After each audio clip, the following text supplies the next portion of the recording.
आगे जो बोला है 5 जन, उन लोगों ने कोई 20 मिनट बोला, कोई 15 मिनट बोला, कोई 10 मिनट बोला। अपोजिशन से मैं अकेला आया, लेकिन डॉक्टर को 5 मिनट में स्टॉप कर दिया। This is इंसल्टेशन। I will not. अरे दीदी नीचे, दीदी आपकी के बेरियर से दीदी टू मामला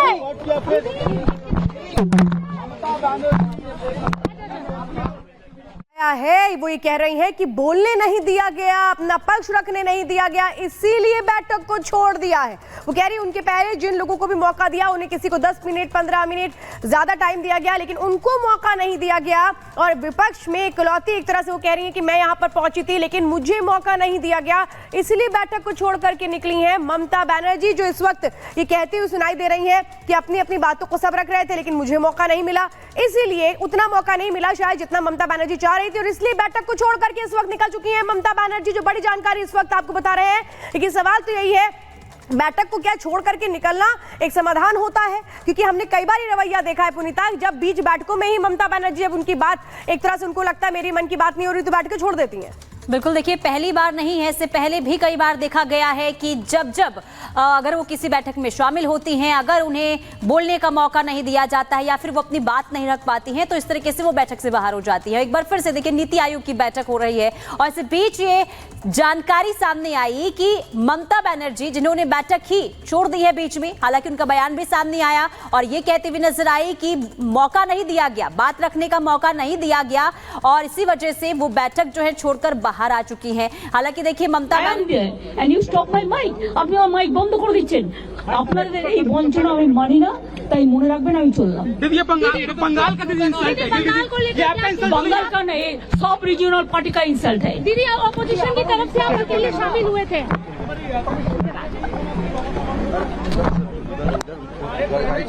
गाड़ी छोड़िए ना, गाड़ी छोड़िए, कहीं पे भी हाथ मत लगाया करो। साइड दीजिए, साइड दीजिए। गाड़ी तो नीचे से जाएगी भाई, ऊपर से जाएगी। चलिए चलिए चलिए। मैडम दीदी अपोजिशन की तरफ से आप अकेले शामिल हुए थे, क्या बोला गया? दीदी आपको लगता है? मैंने बोल दिया, जो बोलना था बोल दिया। पीएम मोदी जानबूझकर बंगाल का इंसल्ट कर रहे हैं दीदी। इधर इधर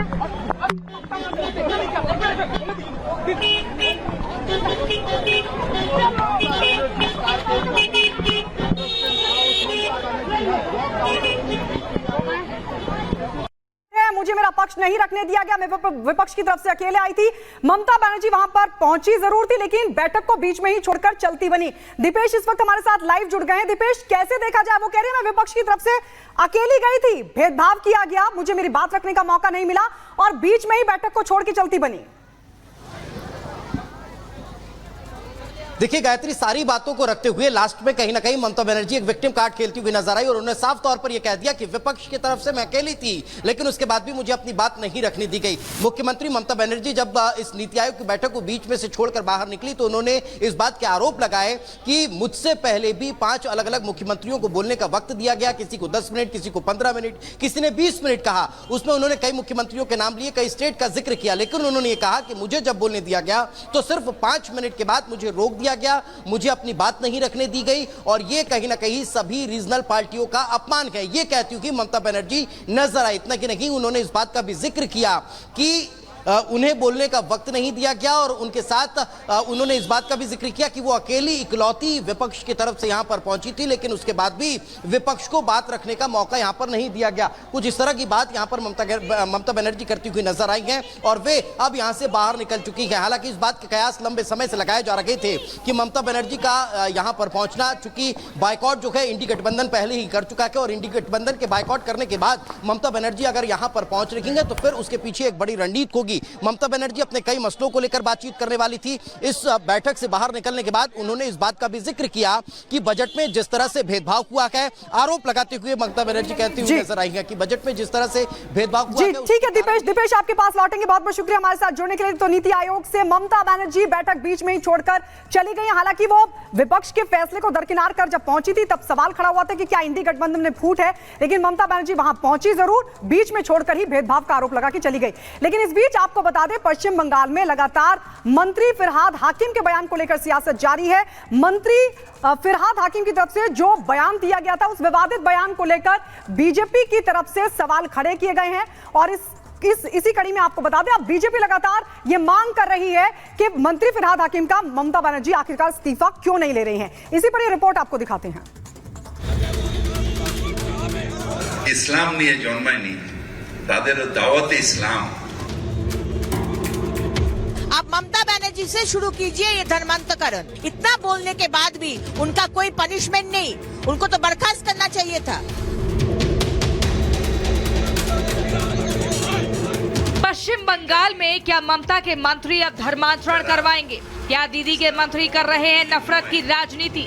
क्या जो मुसलमान नहीं है वो बदकिस्मत है? ये वो सवाल है जिसे लेकर पश्चिम बंगाल में बीजेपी ममता सरकार पर हमलावर है। विधानसभा के बाहर गीता के साथ प्रदर्शन किया और ममता पर नफरत की राजनीति करने का आरोप लगाया।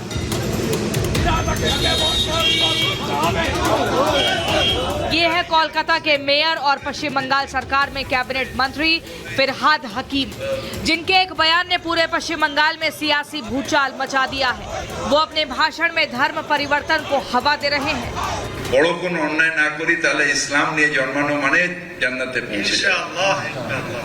কিন্তু যাদের সেই আল্লাহ সেই রহমত যাদের দেননি, তারা যদি তেলাওয়াত এবং কোরআন শরীফের মানে যদি বুঝতে পারেন এবং একজনকেও যদি আমরা ঈমান দিতে পারি, তাহলে আমরা আমাদের জান্নাতের পথ একেবারে সুরক্ষিত হয়ে যাবে। ইসলাম নিয়ে জন্মায়নি, তাদেরও দাওয়াতে ইসলাম, অর্থাৎ ইসলামের দাওয়াত দিয়ে তাদের মধ্যে নিয়ত ঈমান নিয়ে আসলে এটা আল্লাহ তাআলাকে খুশি করা হবে। আমাদের इस्लामेर रास्ता। सुना आपने कैसे फिरहाद हाकिम इस्लाम की तकरीरें दे रहे हैं, इस्लाम कबूल करने को बोल रहे हैं। हाकिम का ये वीडियो कुछ दिन पहले का है, जिसमें एक कार्यक्रम के दौरान गैर मुस्लिमों के धर्म परिवर्तन की बात कही, जिसके बाद सूबे की सियासत में उबाल आ गया। बीजेपी नेता शुभेंदु अधिकारी ने हाकिम का बयान पूरी तरह सांप्रदायिक बताया, तो अग्निमित्रा ने धर्मांतरण की शुरुआत अपनी ही पार्टी से करने की नसीहत दे डाली। वो कैसे ये बोल सकते हैं? आप ममता बनर्जी से शुरू कीजिए ये धर्मांतकरण। आपको साहस कैसे होता है? ममता बनर्जी का हम बोलते हैं, इतना बोलने के बाद भी उनका कोई पनिशमेंट नहीं, उनको तो बर्खास्त करना चाहिए था। कुछ दिन पहले चोपड़ा का जो हमीदुर रहमान टीएमसी का विधायक, वो क्या बोला? वो बोला कि ऐसे मुस्लिम राष्ट्र में तो ऐसा ही होता है। आता कैसे ये बात? हमारा पश्चिम बंगाल क्या मुस्लिम राष्ट्र है कि आप शरीयत लॉ चलाएंगे इधर? उसका भी कोई पनिशमेंट नहीं हुआ। धर्म का राजनीति क्यों कर रहे? धर्म का राजनीति बंद करिए, डेवलपमेंट का राजनीति करिए। बीजेपी के विरोध के बाद ममता सरकार बैकफुट पर दिख रही है। एक तरफ बीजेपी इस मुद्दे को उठाकर ममता सरकार को हिंदू विरोधी बताना चाहती है, तो दूसरी तरफ ममता सरकार की खामोशी पर सवाल उठ रहे हैं। Bureau report, Republic Bharat. अगली खबर की बात करते हैं। पाकिस्तान को कैसे प्रधानमंत्री नरेंद्र मोदी ने साफ दो टूक शब्दों में कह दिया कि मैं खड़ा हूं और आतंकवाद को खत्म करके हम मानेंगे और आतंकवाद खत्म होगा। साफ तौर पर प्रधानमंत्री नरेंद्र मोदी की इस दहाड़ के बाद पाकिस्तान की जो आवाम है वो भारत और प्रधानमंत्री की तारीफ कर रही है, लेकिन वहां के जो नेता हैं वही अपना पुराना राग अलापते कैसे सुनाई दे रहे हैं, इस रिपोर्ट में समझाते हैं।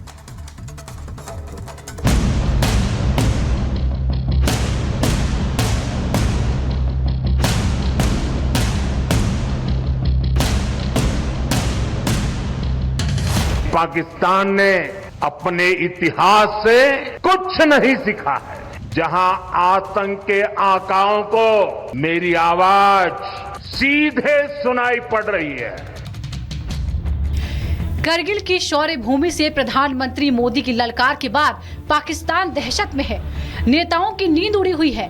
आतंकियों के आका डरने पर मजबूर हो गए हैं, लेकिन वहां की जनता पीएम मोदी की तारीफ करते नहीं थक रही, भारत की तरक्की की मिसाल देते नहीं थक रही।